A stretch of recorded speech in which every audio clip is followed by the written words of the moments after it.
Okay, so question 2. First it says state the zeros of these functions. Now the zeros is just another way of saying where they cross the x-axis, the x-intersects, sometimes called the roots as well. So we need to find out where the function x squared plus 5x plus 6 equals 0, where the y-coordinate is 0, the x values that make the y-coordinate 0. Now the easiest way to do this is to factorise, and you should always check that first, and if you can't factorise yet, then there's a problem, because it's going to save you a lot of time. You can use the formula for these sort of things, but from what I've seen, people always make mistakes when they use the formula. Just little mistakes, they forget to add something or they take something away, and it all goes a bit horribly wrong. So don't use the formula. Try and use the factorisation where you can. I've done another short video on YouTube which you can have a look at, and there's also stuff on BBC Bite Size where you can go practice factorising formulas. So get good at it, because it's going to save you a lot of time. Basically here we've got to find two numbers that times to make 6 and add to make 5. Well, there's not that many numbers that times to make 6. 1 and 6, well, they don't add to make 5, so it's not that. They'd add to make 7. 2 and 3. Oh, would you believe 2 and 3? There we go. Don't forget, with a positive number there could also be two negatives, because two negatives times to make a positive. But in this case we found our answer straight ways. So we've got x plus 2 and x plus 3, and if we expanded that, we get back to this quadratic. Now we're saying I'd like a value of x that makes this bracket 0, because if this is 0, it doesn't matter what this is. 0 times anything is 0. So if it makes this bracket 0, then it'll work. Well, minus 2 plus 2 is 0, so that's one of them. So I found the first one. And the value of x that makes this bracket 0 would be minus 3. So I've got my two values of x. So they are the zeros of that function. So I found it for the first one. Now the second one, what I saw on the paper, a lot of people trying to use quadratic techniques to solve a linear equation. Now this, you don't need to factorise this or use a formula, or it's you just need to rearrange it. So you have 4x. You move the 8 to the other side, or take away 8 from both sides, minus 8. Divide by 4. And there we go, minus 2. So we found the zeros of both functions, minus 2 and minus 3 for the first one, and minus 2 for the second one. Then the second one says, find the coordinates of the points of intersection between the graphs of the two functions. It's a really common back question. Like they often have this as the opening question of a back paper. And we did a lot of it in year 5. If the graphs are intersecting, it means that at the points of intersection, that one graph equals the other graph. So I've just put the two things equal to each other.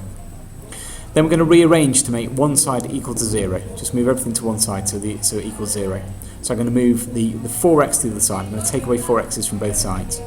So I'm going to get x squared. 5x take away 4x is 1x plus 6. And there's still 8 left on that side. I'll take away 8 from both sides. So I'm going to get x squared plus x. The 6 minus the 8 is minus 2 equals 0, because the 8's disappeared from that side. I'm now going to factorise the expression, and I'm looking for two numbers that times to make minus 2 and add to make plus 1. Well, minus 2, I've got a choice of, it's either going to be minus 2 plus 1, or it's going to be plus 2 and minus 1. Okay, the signs are different, so the times to make a negative number, minus 2, minus 2. I've got to see which pair adds to make plus 1. It's going to be this bottom one. Minus 1 plus 2 is plus 1. So I'm going to get this, plus 2 and minus 1. Now that gives me, same as before, an x value of 2 would make this, minus 2 would make this 0, so minus 2, and plus 1 would make this 0. When x is minus 2, I need to find out what the y value is. Probably the easiest way to do it is to use this one, because at the points of intersection, both equations are true, so it doesn't matter which one I use, and I may as well use the easier one of the two. So I'm going to use this one.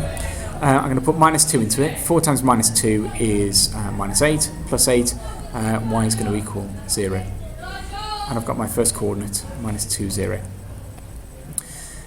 When x is 1, I'm going to put 1 into here. 4 times 1 is 4, plus 8 is 12, so y is going to equal 12. And I've got my second coordinate, 1, 12. Right, so that's that.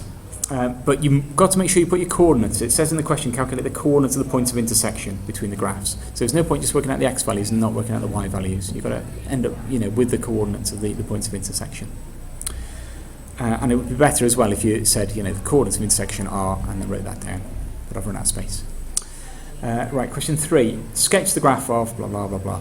I'm going to sketch the graph of x squared plus 5x plus 6 first of all, because I already know that that it goes through the x coordinate here and here at -1 and at -2, because that's where the zeros of the function are.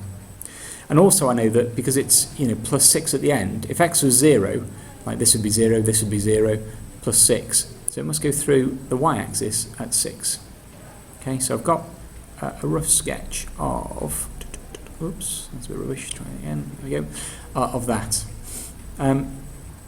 But if I'm taking the modulus of that function, then any negative part of it down here gets flipped over and becomes positive. So I'll just rub this out like that, and switch back to that, and it's going to jump to up here. So it's a bit rough and ready, but we've got a sketch of how the graph would look, how the modulus of that function would look.